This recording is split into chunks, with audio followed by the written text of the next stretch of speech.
नगर निगम प्रशासन द्वारा संत समाज के सहयोग से लंपी वायरस ग्रसित गौवंश की सेवार्थ विशेष अभियान चलाया जाएगा।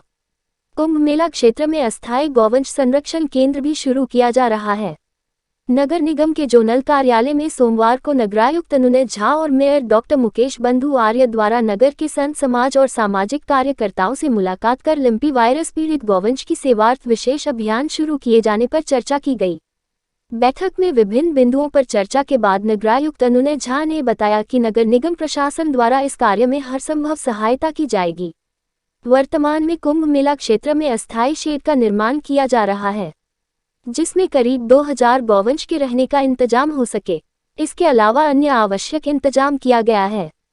देखिए, गौवंश में एक बहुत भयंकर रोग लंपी नाम से एक रोग आ गया है, जिससे गौवंश जो बड़ा परेशान है। इसके लिए वैक्सीनेशन का कार्य किया गया है। हमारी जो नगर निगम की गौशाला है उसमें हमने जितने गौवंश 18-19 लगभग सबको वैक्सीनेशन करा दिया है, यानी 100% में वैक्सीनेशन हो गया है। इसके अलावा जो गौवंश ऐसे आ गए हैं यहाँ पर लंपी रोग से ग्रस्त हैं, उसके लिए हमारी बैठक जो है संत महात्माओं दानदाताओं के बीच में और नगर निगम के बीच में ये बैठक हुई है और हमने जहाँ गौ समाधि है उस पर जगह भी दी है और वहाँ पर टीन शेड वगैरह लगवाकर उनके इलाज की व्यवस्था की जा रही है, जिसमें नगर निगम शामिल रहेगा, साधु संत शामिल रहेंगे और दानदाता भी शामिल रहेंगे। इन सबके सहयोग से गौ माता को कैसे बचाया जाए उसके लिए हम प्रयासरत हैं और पूरी कोशिश कर रहे हैं कि गौवंश को इस भयंकर रोग से छुटकारा मिले।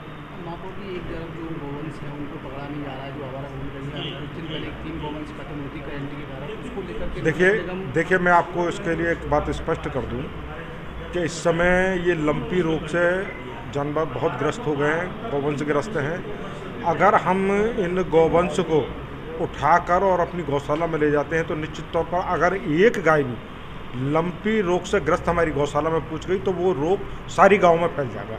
इसलिए हमने ये निर्णय लिया है कि अभी हम किसी भी भारी गाय को या गौवंश को पकड़कर अपनी गौशाला में नहीं भेजेंगे, जिससे कि सारी गाय हमारी सुरक्षित रहे। बिजली विभाग नगर निगम की ओर डाला है, नगर निगम को बीमारी को लेकर बात है, उनकी ऐसी कोई समुचित व्यवस्था की जाए जिससे कि और भी बीमारी ना फैले और गौवंश इस तरीके से। इसी के लिए तो हमने ये टीन शेड जो वहाँ लगवाए हैं जहाँ हमारी गौ समाधि है, कि अगर गौवंश इस लंपी बीमारी से ग्रस्त है तो उनको वहाँ ले जाया जा रहा है, बजाय इसके कि हम अपनी गौशाला में ले जाएं। अगर एक भी माँ गाय लंपी रोग से ग्रस्त पहुंच गई तो सारी गांव में ये रोग हो सकता है।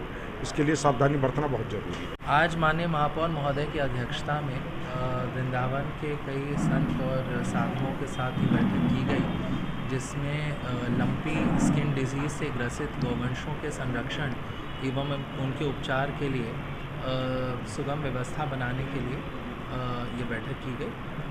नगर निगम ने अपने नगर निगम क्षेत्र के जितने भी गौवंश हैं जिनको लंपी स्किन डिजीज़ है उनके लिए साधु समाधि संत समाधि में लगभग 2 शेड बनाए हैं 200 ऐसे गौवंशों के लिए, और जो जगह है लगभग 1000 गौवंशों के लिए है।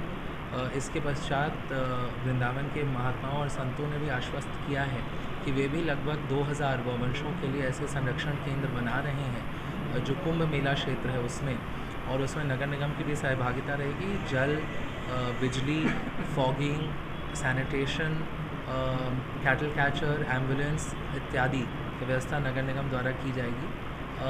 हमें बहुत ही हमारे लिए गंभीरता का विषय है कि हमारी गौवंश जो है उनमें बीमारी न फैले और जितने भी गौवंश इससे ग्रसित हैं उनको सही समय से उपचार मिले, क्योंकि अगर सही समय से उपचार मिल जाएगा तो किसी भी तरीके की जानलेवा उनको कोई बीमारी नहीं होगी।